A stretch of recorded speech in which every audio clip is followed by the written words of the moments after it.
अस्सलाम वालेकुम। उम्मीद है आप लोग जहां भी होंगे खैरियत से होंगे। आप मेरा यूट्यूब चैनल देखें। मेरा नाम है अब्दुल रहमान। नाज़रीन, आज 25 जुलाई है और आज़ाद कश्मीर में इस टाइम इलेक्शन चल रहा है। अभी तक जो पोल्स के रिजल्ट आ रहे हैं उसके मुताबिक तो पीटीआई की हुकूमत बनने जा रही है आज़ाद कश्मीर में। और इससे पहले कि मैं आपको थोड़ा सा बताऊं कि इस टाइम क्या रिजल्ट है और फिर गैलप का जो एक लेटेस्ट सर्वे है उसकी भी मैं आपको तफसीलात बताता हूँ।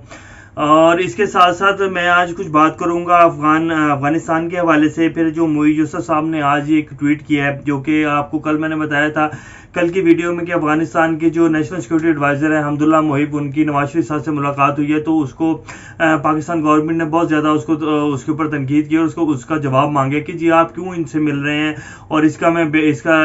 तफसीली जवाब दें कि आपने इनसे क्यों मुलाकात की, आप तो पाकिस्तान के मुजरिम हैं। तो उसकी भी मैं आपको कुछ तफसीलात बताऊंगा और मोई यूसुफ साहब ने इस पर क्या अपना मौक़िफ़ पेश किया है, जो पाकिस्तान के नेशनल सिक्योरिटी एडवाइज़र हैं, उसकी भी तफसीलात बताएंगे। और फिर आजकल जो पिछले 2 3 4 5 दिन से एक बड़ा वो चल रहा है, वाशिंगटन पोस्ट और न्यूयॉर्क टाइम्स, मुख्तलिफ पूरी दुनिया की जो बड़ी बड़ी न्यूज़ एजेंसीज हैं उनके ऊपर इस टाइम जो एक बड़ी जो खबर जो चल रही है वो ये है कि जी इसराइल की एक कंपनी है जिसका नाम है NSO। उन्होंने एक सॉफ्टवेयर बनाया था स्पाईवेयर, जिससे मोबाइल हैक होते थे, और उसकी भी तफसीलात मैं आपको दूंगा। इससे पहले क्या खबरों की तफसील की तरफ चले, अगर आप लोगों ने मेरे चैनल को सब्सक्राइब नहीं किया तो रेड बटन को प्रेस कर लें और बेल आइकॉन को प्रेस कर लें ताकि लेटेस्ट अपडेट्स आप लोगों को मिलती रहें। अब हम सबसे पहले बात करते हैं कश्मीर का इलेक्शन। जो गैलप का सर्वे है उसके मुताबिक इमरान खान साहब की 60 to 70% चांसेस हैं कि इमरान खान साहब की हुकूमत बन जाएगी। और फिर जितना हमारे मीडिया ने कवर किया है, जो कि 22 मीडिया नहीं है, जिसको मैं 22 मीडिया नहीं बोलूँगा, जो तो खैर नून लीग का मीडिया है, उन्होंने तो यही कहना है और वो यही कह रहे हैं कि जी नून लीग की हुकूमत बन जाएगी। लेकिन जो एंकर हैं, जो एंकर हजरात और जो कुछ हमारा मीडिया है जो कि एक सही रिपोर्टिंग करते हैं, उनके मुताबिक और वहाँ जितने भी सर्वेज हुए हैं कश्मीर के, आज़ाद कश्मीर के लेवल के ऊपर, उसमें यही सुनने में आ रहा है कि जी इमरान खान साहब की हुकूमत बन जाएगी। और अभी तक जो पोल्स के रिजल्ट आ रहे हैं, जो ऑन ग्राउंड सिचुएशन है, उसके मुताबिक इमरान खान साहब की हुकूमत कंफर्म बन जाएगी। और इसीलिए आप देखें कि नून लीग ने सुबह अभी वोटिंग शुरू ही नहीं हुई थी और जी शोर मचाना शुरू कर दिया कि जी रैगिंग हो रही है। आर्मी जो है, अभी जो लेटेस्ट मरियम साहब का ट्वीट आया उसमें वो दिखा रहे हैं कि कुछ आर्मी के लोग हैं, आर्मी के जवानों ने वो बैलेट बॉक्स उठाए हुए हैं। अब वो बैलेट बॉक्स उठाने का मतलब क्या है कि आर्मी वहाँ सिक्योरिटी कर रही है, तो वो बैलेट बॉक्स को इधर से उधर शिफ्ट करने में कोई इतना बड़ा प्रॉब्लम तो नहीं है। तो लेकिन वो ट्वीट कर रही है कि जी जनरल साहब ये क्या हो रहा है। DGISI को उन्होंने बाकायदा मेंशन करके एक ट्वीट किया है। अब वो नून लीग के जितने भी मीडिया सेल है वो सारा इसी में शोर मचा रहा है कि जी वहाँ पर प्री पोल रैगिंग हो रही है और हमें एक बाकायदा उसके हिसाब से हराया जा रहा है। लेकिन नून लीग्स और पीपल पार्टी को ये पहले से ही पता था कि हमें ज़्यादा से ज़्यादा भी हम लोग जितना मर्जी जोर लगा लें, हमें 6 7 या 8 सीटें टोटल मिलेंगी। पीपल्स पार्टी को तो खैर पहले ये भी पता था, क्योंकि इसके मैं आपको साथ साथ बताता चलूँ, पीपल्स पार्टी का फिर भी वर्कर जो है और फिर भी जो वहाँ सपोर्ट ज़्यादा है नून लीग की निस्बत, क्योंकि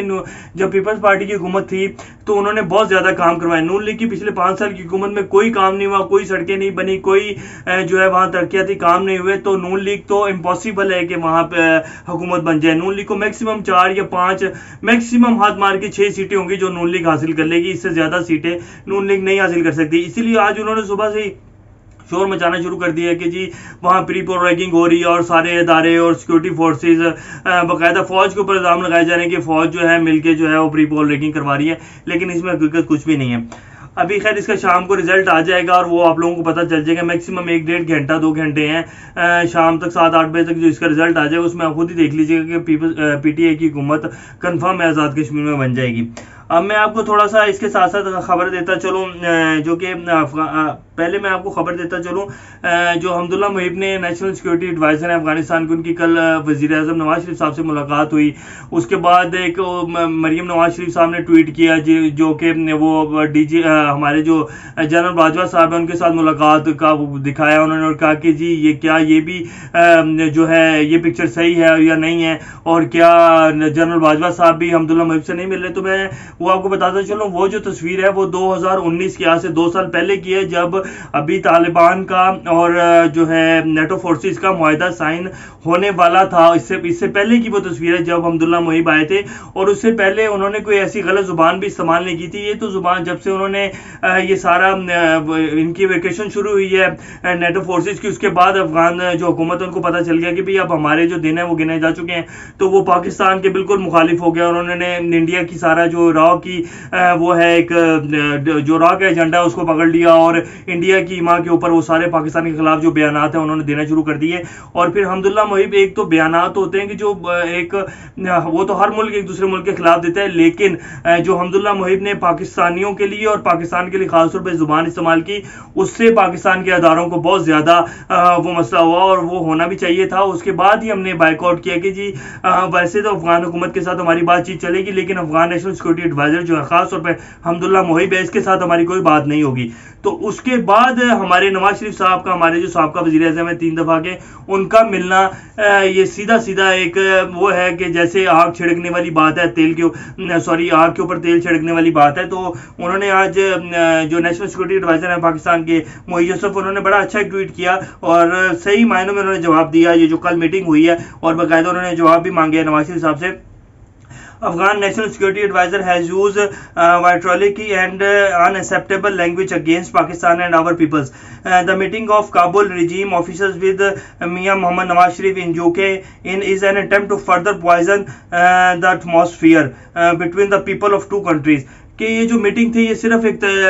जहर फैलाने वाली बात की गई है दो मुल्कों में, जो पहले ही हालात जो कि पाकिस्तान फुल कोशिशें कर रहा है कि अफगानिस्तान में अमन आ जाए और पीस प्रोसेस किसी तरह कंप्लीट हो जाए, लेकिन ये जो मीटिंग थी इसमें बाकायदा कोशिश की गई है सारे जो पाकिस्तान की काविशें हैं पिछले कितने सालों की, और ख़ास तौर पर जब से ये अमन मुआहदा, ख़ास तौर पर जब से नेटो फोर्सेस से तालिबान का मुआहदा हुआ है और उन्होंने अपने खिलाफ शुरू किया है, उसके बाद पाकिस्तान ने बहुत ज़्यादा कोशिशें की हैं कि अफगानिस्तान में किसी तरह अमन आ सके, क्योंकि इस अफगानिस्तान में अमन आएगा तो इस पूरे खित्ते में अमन आ सकेगा, और पाकिस्तान के बेस्ट मुफाद में कि अफगानिस्तान में अमन आए। तो क्योंकि जब तक अफगानिस्तान में अमन नहीं आएगा प्रॉपर, तब तक पाकिस्तान में ये जो ऐसे छोटे मोटे धमाके और फिर ये सारा जो रॉ की इन्वॉल्वमेंट है पाकिस्तान में ख़त्म नहीं होगी। इसके साथ साथ मियां मोहम्मद नवाज शरीफ साहब ने जितनी भी बाहर की स्टैब्लिशमेंट है जो कि पाकिस्तान के ऊपर बड़ी गहरी नज़र रखे हुए, खासतौर पर अमेरिका और इंडिया जो है, उनकी तो भरपूर कोशिश है कि इमरान खान साहब किसी तरह हट जाएं, क्योंकि इमरान खान साहब के इस टाइम पूरी दुनिया में के मंजरनामे पे खासतौर पर अमेरिका और इंडिया को बिल्कुल नापसंद है। तो ये जो मीटिंग थी अब्दुल्ला मोहिब के साथ नवाज शरीफ साहब की, ये इस वजह से भी थी कि बाहर की जो स्टैब्लिशमेंट है पूरी दुनिया की, उसको एक खासतौर पर अमेरिका को एक दिखाया जाए कि जी हम आपकी हर तरह की खिदमत के लिए हाजिर हैं, आप हमें वज़ीर आज़म बनाएं, हमें मौका दें, आप जैसा कहेंगे हम वैसा आपके साथ आपकी बात मानने को तैयार हैं, और जैसा आप कहेंगे, जैसे पहले पाकिस्तान चलता था कि सारे ऑर्डर्स और सारी जो पाकिस्तान में हुकूमत और जितने भी काम होते थे वो अमेरिका की उसके ऊपर इमाम पर होते थे, तो हम आपके लिए हाजिर हैं, तो आप हमें मौका देके देखें। तो ये इस वजह से भी एक मीटिंग की गई ताकि बाहर की जो एस्टेब्लिशमेंट उनको पता चल जाए कि नवाज शरीफ साहब अभी भी आपकी मदद के लिए मौजूद है। तो ये हो गया। अब मैं आपको थोड़ा सा बताता चलूँ कि शाह महमूद साहब का जो चाइना का दौरा था, बहुत इंपॉर्टेंट दौरा था। शाह महमूद साहब वज़ीर ख़ारजा को मिले, तो जितनी भी ये प्रोपेगेंडा चल रहा था, खासतौर पे जब से ये धासू वाला वो जो चीनी इंजीनियर्स उनके ऊपर अटैक हुआ उनकी बस के ऊपर, वो खैर सारे खैर वाफियत से हैं, अब उनका इलाज चल रहा है, तो कुछ दिनों में धासू का जो प्रोजेक्ट था उस पर भी काम शुरू हो जाएगा। तो जब वो हमला हुआ था उसके बाद खासतौर पर इंडिया और अफगानिस्तान का जो मीडिया था और बीच में अमेरिकन भी कुछ मीडिया था जिन्होंने प्रोपेगेंडा शुरू किया था कि जी CPEC रोल बैक हो गया, CPEC पे काम बंद हो गया, धासू डैम की जितनी भी इंजीनियर्स की टीम थी वो वापस चली गई, और जो वो कंपनी जो काम कर रही थी वहाँ उन्होंने अपने इंजीनियर्स को वापस बुला लिया और वहाँ काम बंद करने का ऐलान कर दिया, और साथ साथ जो पाकिस्तानी वर्कर्स थे उनको भी निकाल दिया। तो ये बाकायदा एक प्रोपेगेंडा लॉन्च किया गया था उस हमले के बाद, और उसके भी ताने बाने जो हैं वो इंडिया से और रॉ और अफगानिस्तान NDS से ही मिल रहे हैं। तो उसको बाकायदा एक प्रोपेगेंडा लॉन्च किया गया, लेकिन वो सारा जो है प्रोपेगेंडा बेनकाब हो गया। शाह महमूद कुरैशी साहब की जो वज़ीर ख़ारजा चाइना वज़ीर ख़ारजा उनसे मुलाकात हुई है और बड़े अच्छे इन्वायरमेंट में वो मुलाकात हुई है, बाकायदा तस्वीर भी चल रही है जिसमें वो बड़े हंस के उनके साथ गले में मिल रहे हैं, और उसके साथ साथ जो वहाँ बात हुई कि सी पैक के जो प्रोजेक्ट है उसके ऊपर बात हुई, फिर ग्वादर एयरपोर्ट 300 मेगावाट का जो बिजली का प्रोजेक्ट है, और फिर जो फ्री जोन अभी लॉन्च किया गया है तो उसकी प्रोग्रेस और उसके ऊपर सारे ऊपर बड़े अच्छे एनवायरनमेंट में शाह महमूद साहब का बयान है कि जी बड़े अच्छे एनवायरनमेंट में वहाँ बातचीत हुई, और इंशाल्लाह जल्द ही दोबारा ग्वादर जो है एक नए तरक्की के दौर में दाखिल हो चुका है, और सी पैक जो है इस पर तेज़ी से काम, एक नए डेवलपमेंट जो है, नई जो डेवलपमेंट्स है, जो इसका नया फ्री जोन है उसके ऊपर डेवलपमेंट जो है और तेज़ी से काम होगा वहाँ। तो जो है जो जितने भी वो सारे प्रोपोगेंडा और जितनी भी एक दुश्मन मुल्क की खास तौर पर इंडिया और अफगानिस्तान की जो चालें थी सी पैक को, अफगानिस्तान की जो इस टाइम की हुकूमत है उनकी जो चालें थी और जो उनका प्रोपोगेंडा था वो सारा ठूस हो गया, उसका कोई फ़ायदा नहीं हुआ। अब मैं आपको थोड़ा सा बताता चलूं जो कि मोबाइल हैक एक सॉफ्टवेयर है जो कि पिछले 4-5 दिन से 6 दिन से बड़ा मीडिया में चल रहा है कि जी इमरान खान साहब का भी फ़ोन हैक हुआ, और फिर साथ साथ जो है इंडियन जो थे वो गांधी जो है राहुल गांधी, उनका भी फ़ोन को हैक किया गया। तो ये जो सॉफ्टवेयर है ये NSO कंपनी है इसराइल की, उन्होंने बनाया था जिसको उन्होंने नाम दिया था पैगासस का नाम दिया गया सॉफ्टवेयर के, जिससे मोबाइल हैक किया जाता है। आपको अच्छे से याद होगा जमालुद्दीन खशोगी जो कि सऊदी जर्नलिस्ट थे, उनको उनके मोबाइल को हैक किया गया था और बाद में उनको तुर्की जो फॉरेन ऑफिस है वहाँ उनको कत्ल किया गया था, जो एक बड़ा मामला उठा था, और उनके मोबाइल को भी इसी सॉफ्टवेयर के जरिए हैक किया गया था। उसके बाद इंडिया ने पाकिस्तान के कुछ जो है फौजी जर्नल्स उनके मोबाइल को हैक किया था, और फिर जो कि इमरान खान साहब के मोबाइल को भी हैक किया गया। लेकिन उस टाइम मियां नवाज शरीफ साहब की हुकूमत थी और इमरान खान साहब के और जो फौजी जनरल थे उनका कोई ताल्लुक नहीं था उस टाइम के आर्मी चीफ के साथ, यानी कि उस टाइम की एस्टेब्लिशमेंट के साथ। जिन लोगों के मोबाइल हैक किए थे उनके उस टाइम की एस्टेब्लिशमेंट और हुकूमत के साथ कोई ताल्लुक नहीं था। इंडियन हुकूमत ने मोबाइल हैक करवाए थे पाकिस्तान में, तो वो सिर्फ उनको उस टाइम की हुकूमत और एस्टेब्लिशमेंट के हैक करवाने चाहिए थे। लेकिन उसमें भी जो है पाकिस्तान में जो कुछ जर्नलिस्ट हैं और जो अभी तक के तबसरा सामने आ रहा है, जैसे कल फौज चौधरी साहब ने प्रेस कॉन्फ्रेंस भी की, तो उसमें उन्होंने बाकायदा बताया कि ये जो मोबाइल हैक किए गए हैं इसमें नवाज शरीफ साहब का भी हाथ है, और आप देखेंगे आने वाले दिनों में उन्होंने बाकायदा इस मामले को, ये जो इसराइली कंपनी का ये सॉफ्टवेयर है, इस मामले के हम इसको यूनाइटेड नेशंस में लेके जा रहे हैं इस सारे मामले को। तो आप ये देखेंगे आने वाले दिनों में ये भी एक बहुत बड़ा स्कैंडल सामने आएगा जिसमें लाजमी नून लीग का हाथ होगा, क्योंकि नून लीग को हुई जो है शुरू से आदत है पाकिस्तानी फौज के खिलाफ प्रोपेगेंडा करने की। जब मियां नवाज शरीफ साहब हुकूमत में थे तो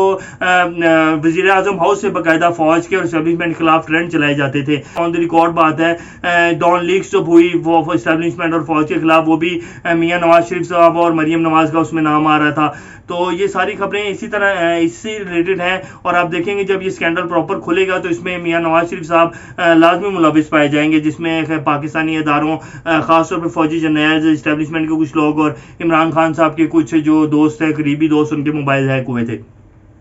तो अभी इस सॉफ्टवेयर के बारे में खैर इसराइल ने भी अपना जो है मौक़िफ़ पेश किया है कि उन्होंने भी अपनी एक टास्क फोर्स बना दी है, और उसको उन्होंने कहा है कि जी इसके जो एक नया स्कैंडल खुला है इसको आप देखें, और देखें ये NSO ने किस किस मुल्क को ये जो है सॉफ्टवेयर बेचा है और इसके ऊपर पाबंदी लगाई जाए। और यूनाइटेड नेशन में भी बाकायदा इसके ऊपर बड़ी एक ज़ोरदार आवाज़ उठाई जा रही है कि जी ये जो है ये इलीगल है। पूरी दुनिया का जितने भी ह्यूमन राइट्स है, ह्यूमन राइट्स पर, दुनिया की ह्यूमन राइट्स के ऊपर बहुत बड़ा हमला है, और इसी सॉफ्टवेयर से बाकायदा कुछ जर्नलिस्ट के भी मोबाइल हैक किए गए थे, जिसमें से 1-2 जर्नलिस्ट की बाद में डेथ्स भी हुई थी, उनको कत्ल भी कर दिया गया था, लेकिन वो अभी तक मामला हल नहीं हो सका। तो अब देखें इसके ऊपर क्या लेटेस्ट अपडेट्स आती हैं, लेकिन इस टाइम पूरी दुनिया में इसका शोर मचा हुआ है। तो अभी तक की कुछ लेटेस्ट अपडेट्स थी जो मैंने आप लोगों की खिदमत में पेश कर दी हैं। इंशाल्लाह नेक्स्ट खबरों के साथ और नेक्स्ट जो कश्मीर के आज जो आज़ाद कश्मीर का इलेक्शन है उसकी भी जैसे कुछ तफसीलात आएंगी तो आप लोगों की खिदमत में लेकर हाजिर होंगे। तब तक अपना और गिरदोनवा के लोगों का सबका ख्याल रखिएगा और इस चैनल का भी ख्याल रखिएगा। अल्लाह हाफिज़।